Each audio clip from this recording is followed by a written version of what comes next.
Nous recevons sur le plateau d'Alpipro le patron de Compra que vous connaissez sous le nom de La Vie Nouvelle et de Montagne Leader, le magazine officiel de ce salon. Dominique Verdiel, bonjour. Oui, bonjour. En tant que président de Compra, vous avez l'habitude de côtoyer les salons. Quel est votre point de vue sur cette édition 2023 d'Alpipro ? Alors, l'histoire entre Alpipro et Montagne Leader, et de manière plus générale, notre groupe de presse est ancienne, puisqu'elle remonte à la création du salon. Il y a un certain nombre d'éditions en arrière, où effectivement, il fallait s'interroger sur la pertinence de ce salon, son positionnement aux côtés d'autres salons existants par ailleurs. Et finalement, le rendez-vous a été trouvé, puisqu'on constate avec la réussite de cette édition qu'il y a un intérêt à la fois pour la filière, l'entièreté de l'écosystème et les visiteurs. Alors, Montagne Leader est un magazine reconnu, c'est le magazine leader, sans jeu de mots. Comment vous expliquez le succès ? Enfin, c'est une histoire qui remonte aussi.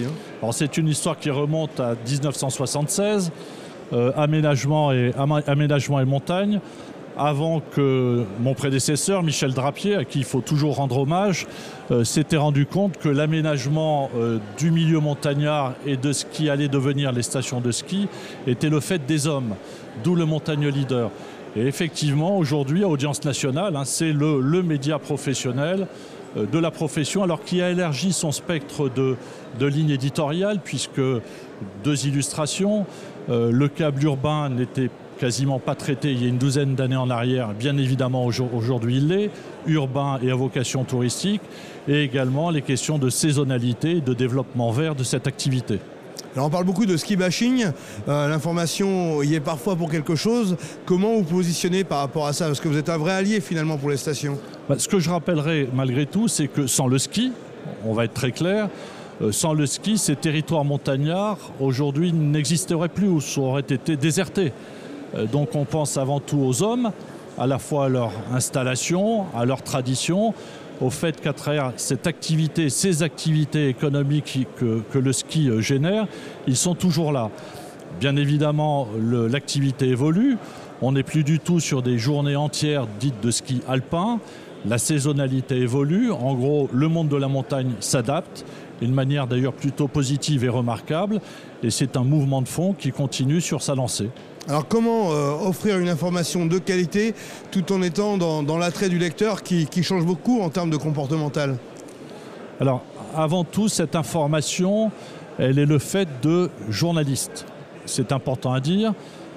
Ces journalistes qui connaissent parfaitement la filière, l'écosystème, l'environnement, qui sont en lien avec tous les acteurs et qui mettent en avant les projets et réalisations des acteurs de la montagne.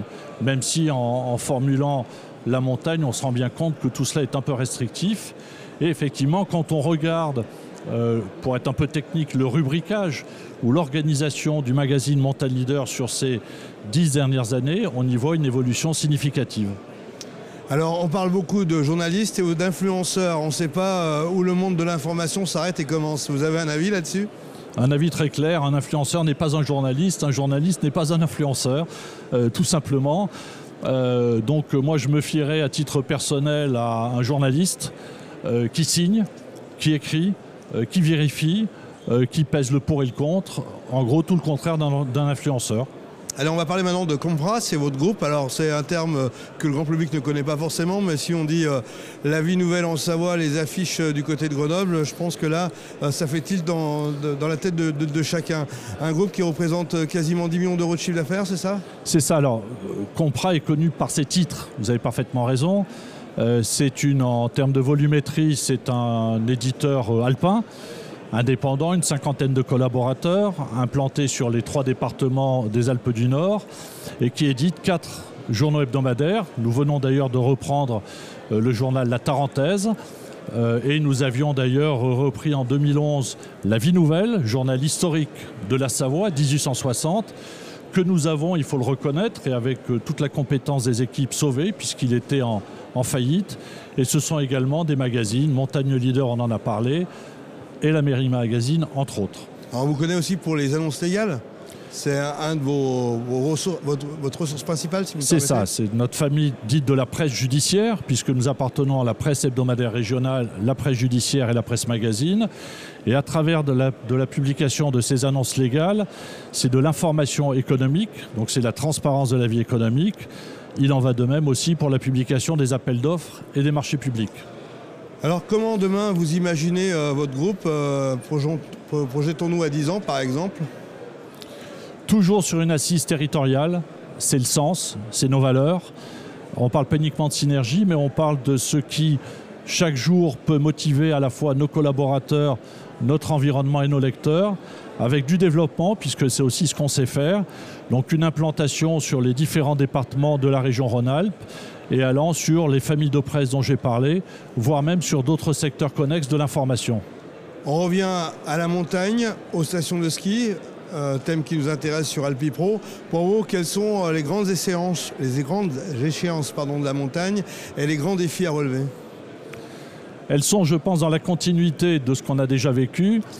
La différence notable étant le rythme effréné dans lequel tout l'écosystème, et comme à peu près tous les univers, doivent adhérer et se transformer. Et on peut le constater, non pas saison après saison, mais quasiment semaine après semaine.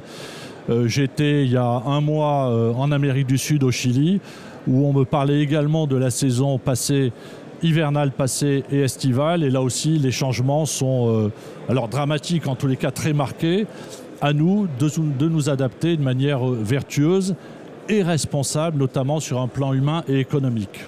Loïc Verniel, merci. Bonne continuation. C'est moi qui vous remercie.